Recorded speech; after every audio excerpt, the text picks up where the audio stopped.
Sairam children, I hope you are understanding Python. In the last class, we have discussed few programs.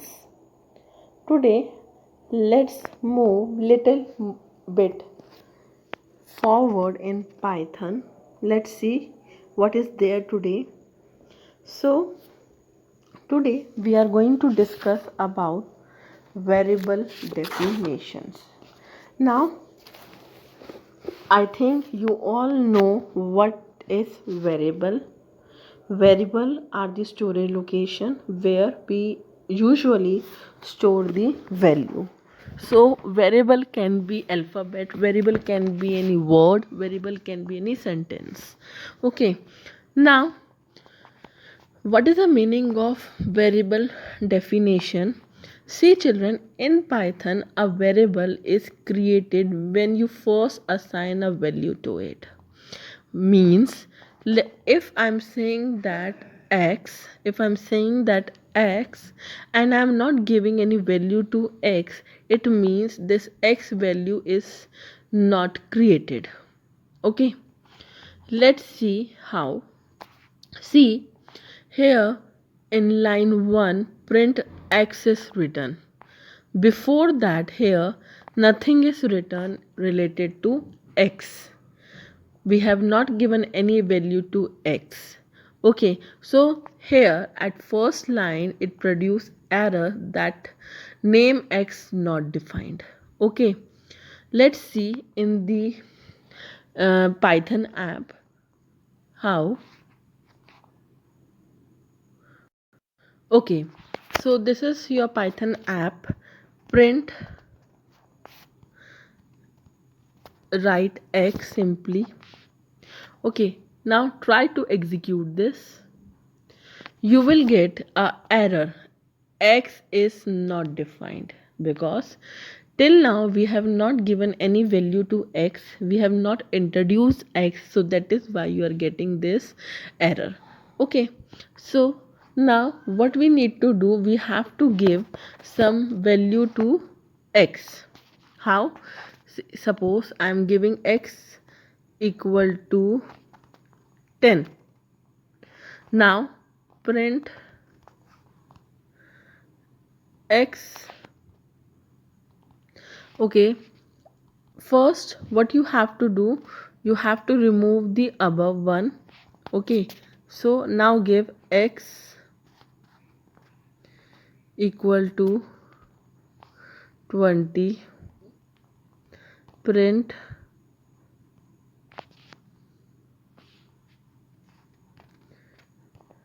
x. So you have with this 20 value here and program finish. It means for in variable definition you have to give some value to the variable, after that only that variable is going to be created. Okay, now let's do one more example here. What you can do, see x equal to 0. Okay, after that now print x. So you are having 0 value here, it means you are not assigning any value to the x, but x is created because you have given some value is 0 here. Now again you can write x equal to 20, print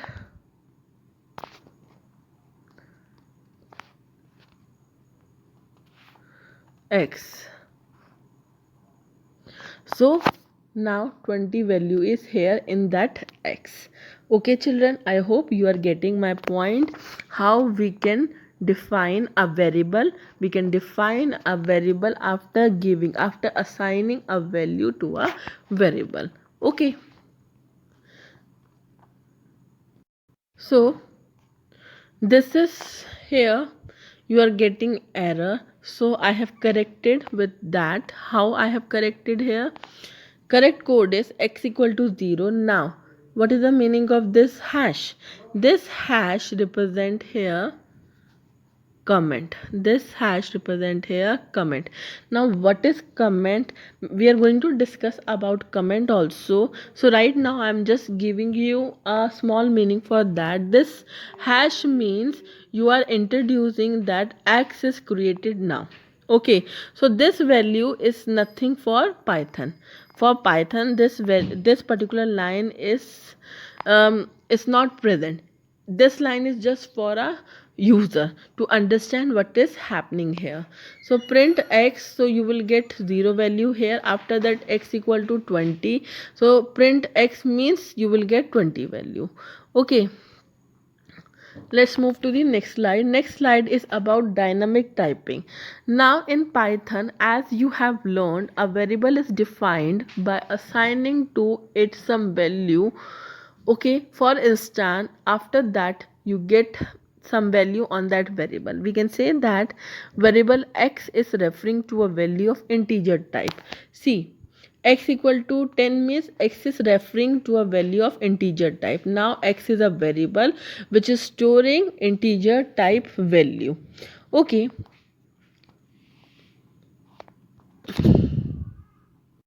now initially I'm giving x equal to 10 and I'm printing x, so you will get 10. After that x is hello world.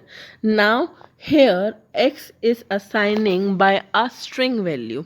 Okay, so in this program 2 times x has value. First is 10 and second is string. So here Python will not complain you for that कि first time he is getting integer value and second time getting string value, because Python supports dynamic typing feature of Python. Dynamic type feature of Python means at the same time same variable can have different types of data. X can have integer value also, x can have float value also, x can have string value also. So we can say that here x is first pointing to integer value 10, then string value to the hello world. So first here x is printed by 10. After that x value has been changed, so because of this statement he will print hello world. Okay, now caution with now next topic is caution with dynamic typing. Say children, in the last slide we have discussed that Python supports dynamic typing. Dynamic typing, I am repeating again, it means if at one time you are giving x equal to 10, in the second line you are saying that x equal to hello world, in the third line you are saying that x equal to 34.7. so in these three lines you have given three different types of data. First is integer value, second is string, and third is float. So Python supports dynamic typing, but we have to be careful with dynamic typing also. We have to be give right input to the user, to the programmer, to the interpreter, so that Python do not get confused. For example, let's see here, x equal to 10, y equal to 0. In the third line x is divided by 2, it means x is 10 divided by 2, you will get 5. So 5 is going to be stored inside the y variable. Okay, so these three lines are perfect. Okay, because we are dividing an integer value with 2, it can happen. But problem is here, in the fourth line you are giving x equal to day. Now day is a string, because first of all it is coming in the underscore in the quotes, and day is also a string. Okay, so in the fifth line y wants that x divided by 2. Now x is day, can you divide day by 2? No. So here error, a string cannot be divided, you will get an error here. Okay, children. So, as a programmer, you need to ensure that variables with right type of values should be used in the expression. If you want to determine the type of variable, what type of value does it point to, you can use type in the following manner. Now concentrate here in these two lines. Now here this statement is indicating that if you are getting confused, if you are facing any confusion which type of data your variable is carrying, you can easily check. How? Let's see in the code. Okay, now in front of you I am giving x equal to 10. I'm saying that 10 is an integer type. So let me make you confirm that x is integer value. How you can see that? You can write print. Okay. These parentheses we need to enter because print is a function. Inside that you can write type again parenthesis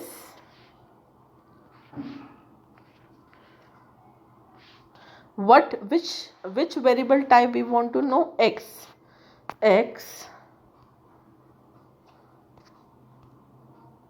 Okay, now see the result. See here, class int. So it is showing that x is a integer variable. Okay, now let's check out for the next. Let's give one string here. Hello. Now check.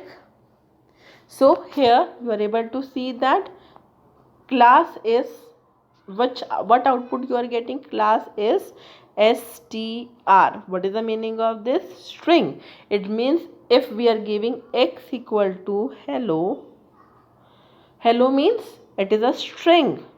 We are giving to x, we are assigning to x. So after running in the Python app, we come to know that it has been proved that this particular variable is having string data. Okay children, I hope you are getting my point. Now let's move back to the slide. So with this you are able to find out which type of data you are having in a variable. Okay children, now let's move to the next slide. See, the same example in this slide has been given, which I have explained you just right now. Let me explain you one more time. See here, a is equal to 10.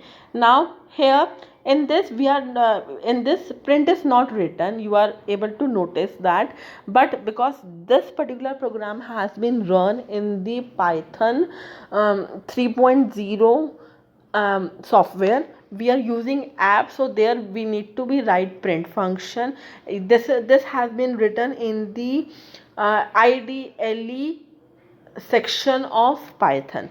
Okay, so that way is also right. If you are using software, if you are using app, use print function there. Okay, now a is equal to 10. So let's check type a means you will having integer value. Now a is having 20.5. Again check type a, it means it is having float value. Float means decimal value.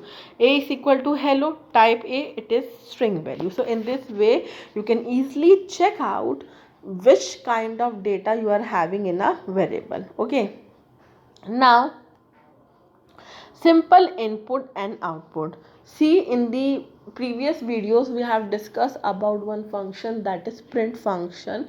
Print function has been used to print a message.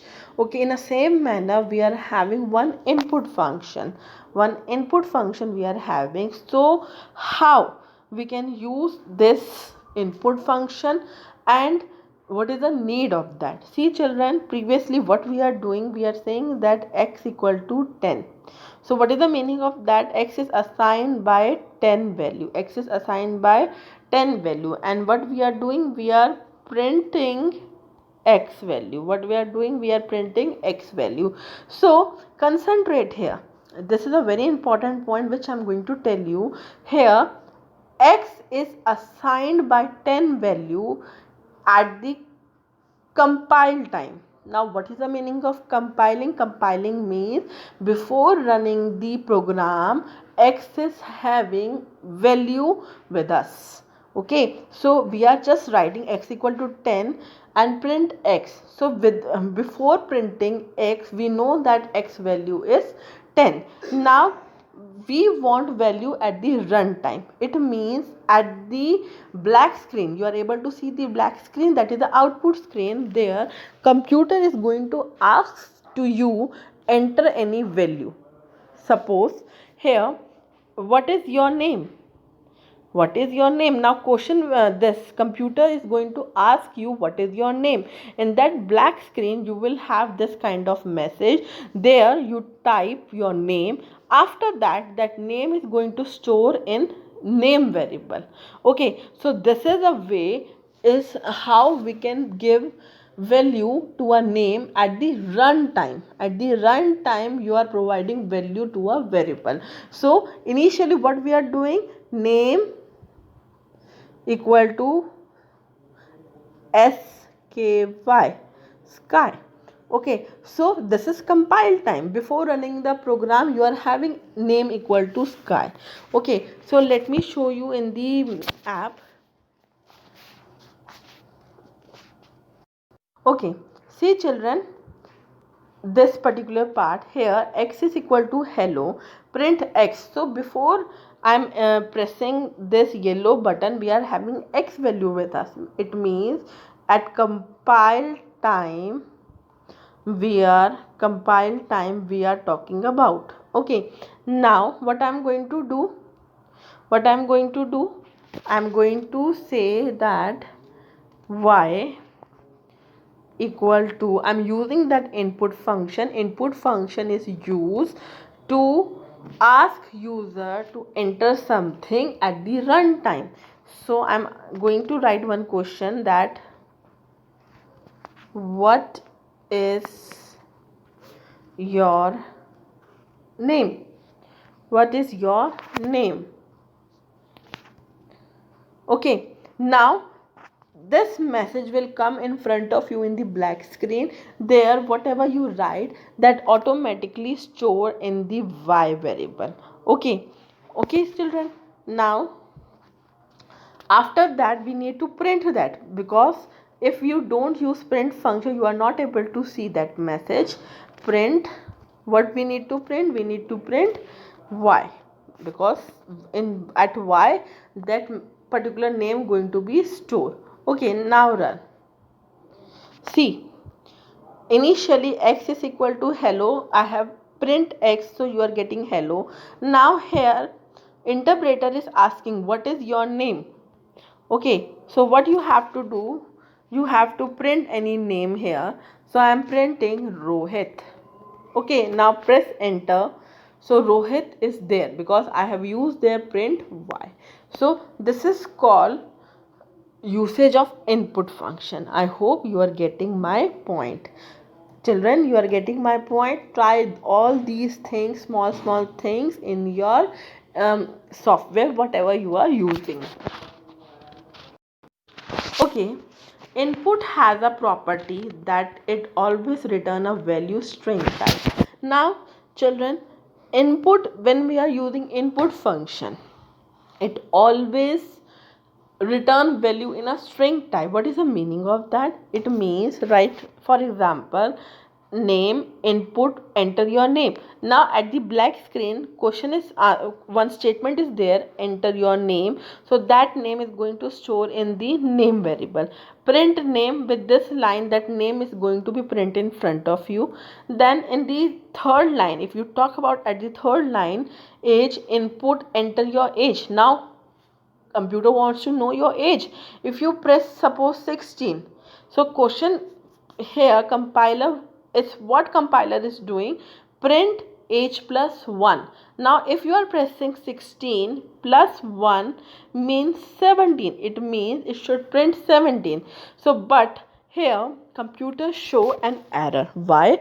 Because for computer 16 is a string and you can't do any kind of operation with this string operator, with this string data. Okay, with the string data you can't add anything, because addition can be happen with the integer value, but input function is taking everything in the string data value.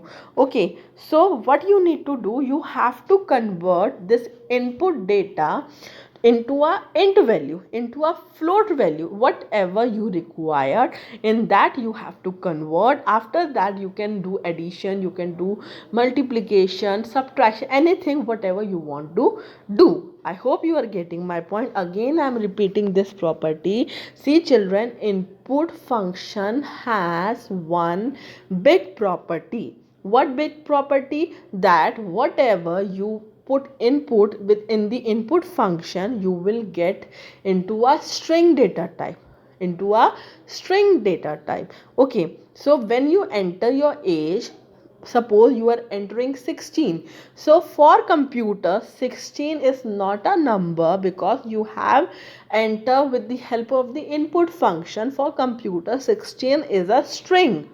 What it is? That string. Okay, so in the very next line, in the fourth line, print age plus 1 is written. So you are not able to add anything in this string, because 16 is not behaving like a number here. 16 is behaving like a string. So you are not able to perform any kind of operation on the string. Okay, I hope you are getting my point. So for that you have to convert that particular string into an integer. How you can do that? How you can do that, children? If you want to convert into a input, children, you have to use this int function, and you have to use float function if you need something into a float. Okay, let's read this paragraph. This paragraph is from your book Reading Numbers. String values cannot be used for arithmetic and other numeric operation. For this you need to have values of numeric type. So what the statement is saying, that with string values you are not able to perform any arithmetic operation. You have to convert into a numeric value. So but would you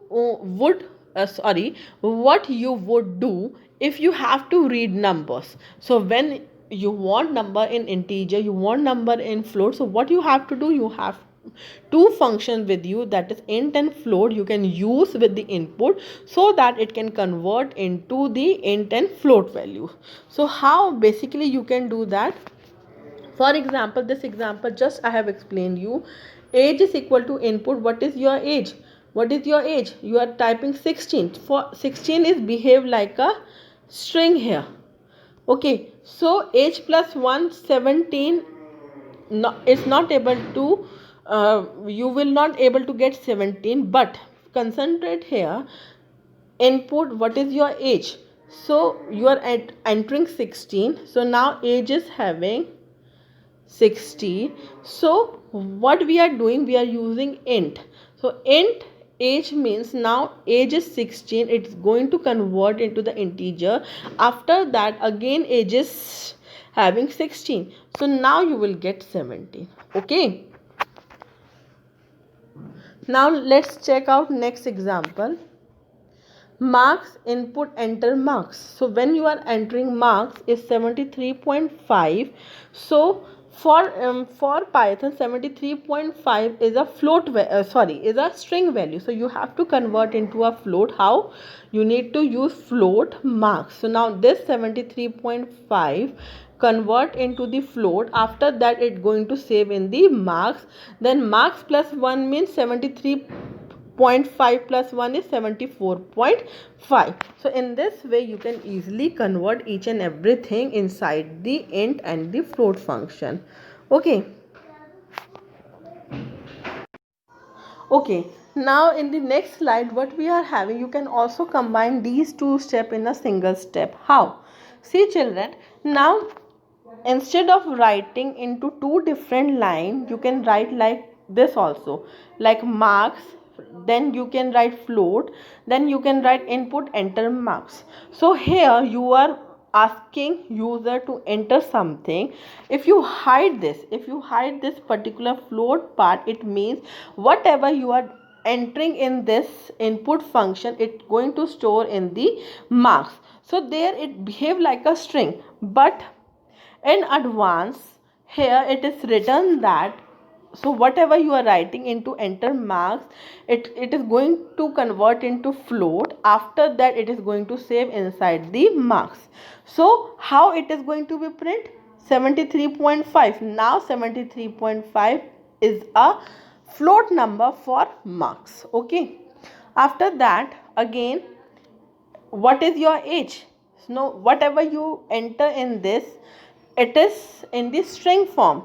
So before input we have written int.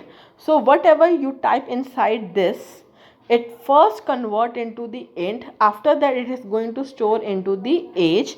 So which type you are getting? You are going to have a float type. Okay, sorry, you are going to have a int type. Okay, so let me, I will explain you with the help of the app also this thing. It will make you clear. See children, here y is a variable. I have written input, what is your name? Okay, now when compiler is going to ask you what is your name, it is going to store in the y variable. Okay, so here in the next line I have written print type y. Now here computer user wants to know what is the actual type of y. Okay, let's see here. Now here interpreter wants to know your name. I am typing Rahul. Okay, I know that this is a string function, but I want from the program from the interpreter side what kind of data it is. Enter. So see here, computer is saying that you have typed string type of data. Okay, now let me show you how I can convert it into a integer. How? So instead of name,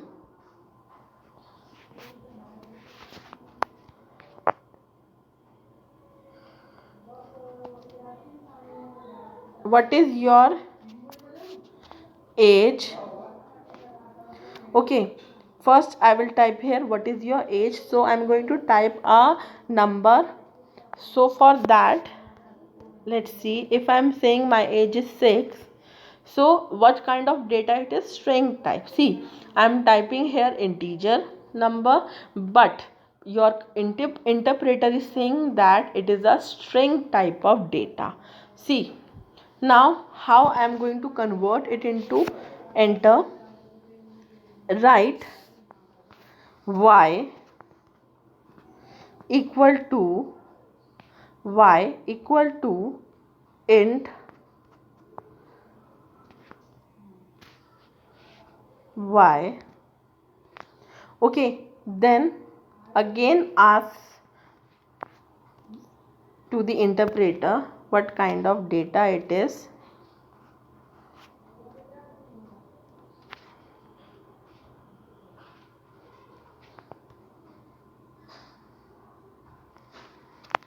Okay, now I am entering the age 9. See here, first interpreter is saying that it is a string because I have converted it into an integer. Now your interpreter is saying that it is an integer type of data. Okay, now let's move back to the slide. See, our next topic is about read possible errors when reading numeric values. Now after this we come to know how to convert a string type data into an integer type, into a float type. Now after that also what kind of errors we can face, let's discuss about that. See children, now here age is int, input what is your age. Now here your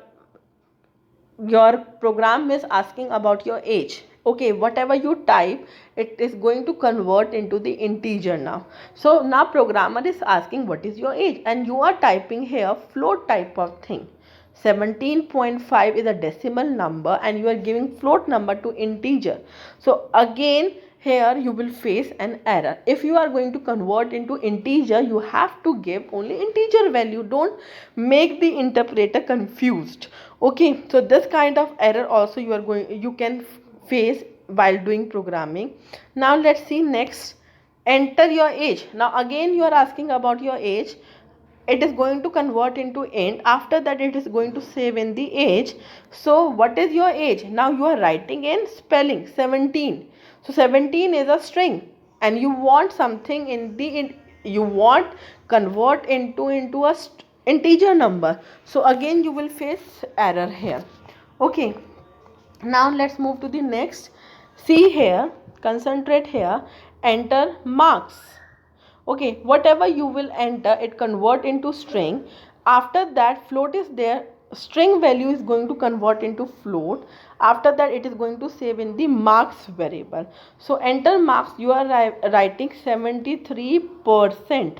So here you are using string, so how it can convert into float?